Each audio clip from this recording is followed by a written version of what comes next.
ओम गणेशाय नमः। ओम नमः शिवाय। मैं निखिल ज्योतिष आचार्य आप सभी का मेरे चैनल पर पुनः स्वागत करता हूं। आशा करता हूं कि आप सभी स्वस्थ होंगे।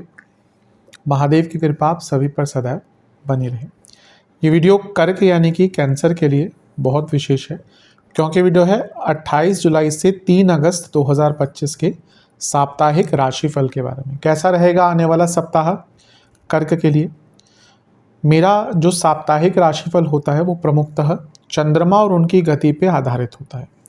चंद्रमा तो बहुत विशेष ग्रह हैं, लेकिन अगर साप्ताहिक राशिफल के संदर्भ में बात करें तो पहला वो बहुत तेज़ भागते हैं, दूसरा वो मन के कारक होते हैं, और तीसरा वो जिस भी भाव में जाते हैं, ग्रहों के साथ संबंध संपर्क बनाते हैं, उनको बहुत एक्टिवेट कर देते हैं, प्रभावित करते हैं।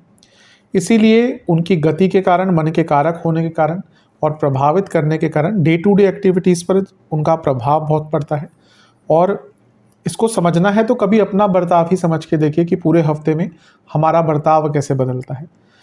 तो इसके पीछे कहीं ना कहीं चंद्रमा का गोचर ही होता है, और इसी को आधार में मानते हुए या आधार रखते हुए इसी का हम साप्ताहिक राशिफल का विवेचन करते हैं।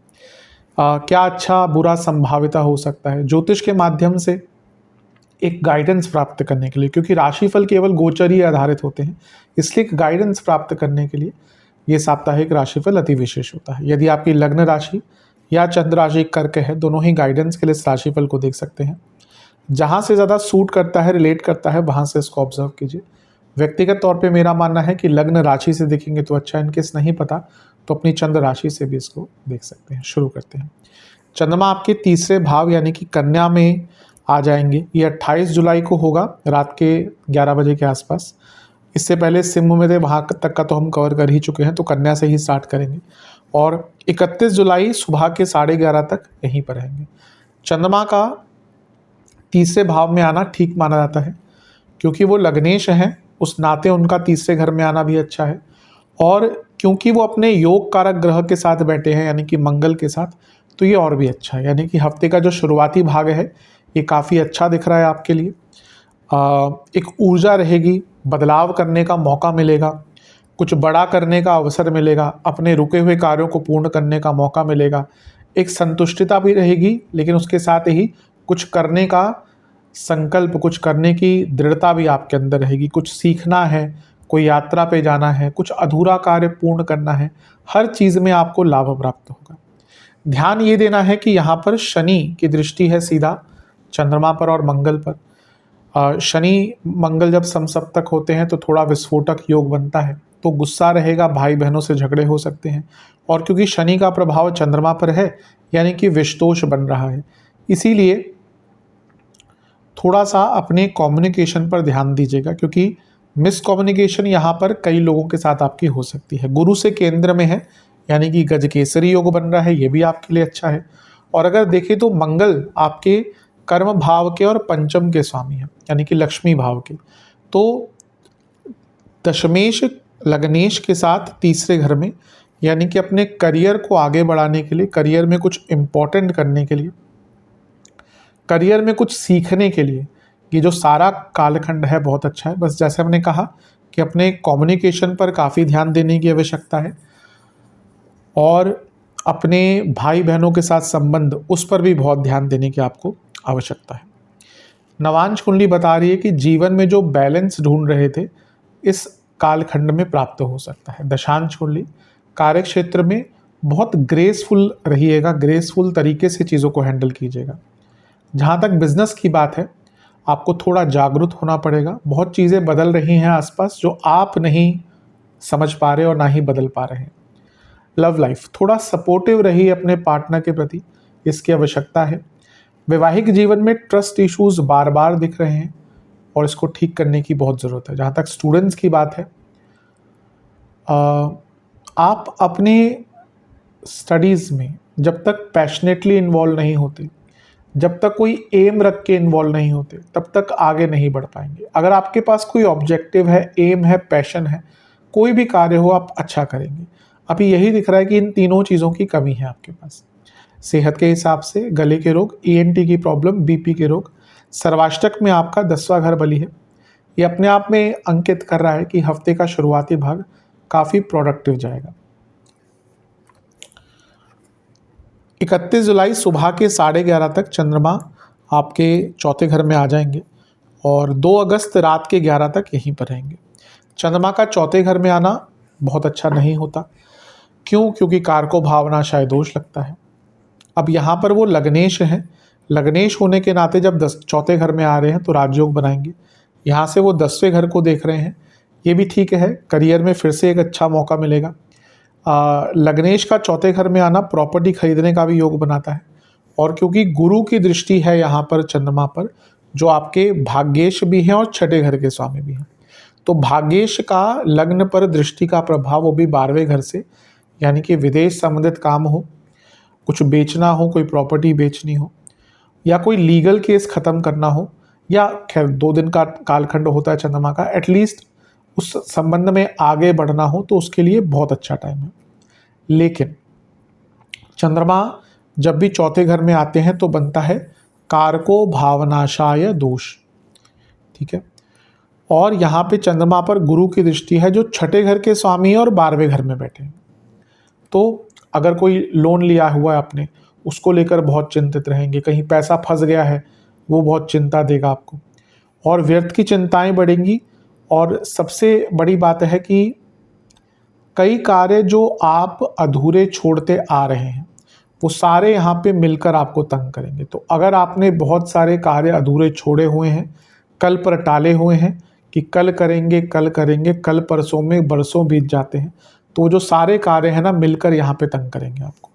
तो पहले ही अगर राशिफल देख रहे हैं, अपने अधूरे कार्यों को पूर्ण करना शुरू कर दीजिए। राहु का प्रभाव भी है, ये अंकित कर रहा है कि कन्फ्यूजन और भ्रम की स्थिति बहुत रहेगी।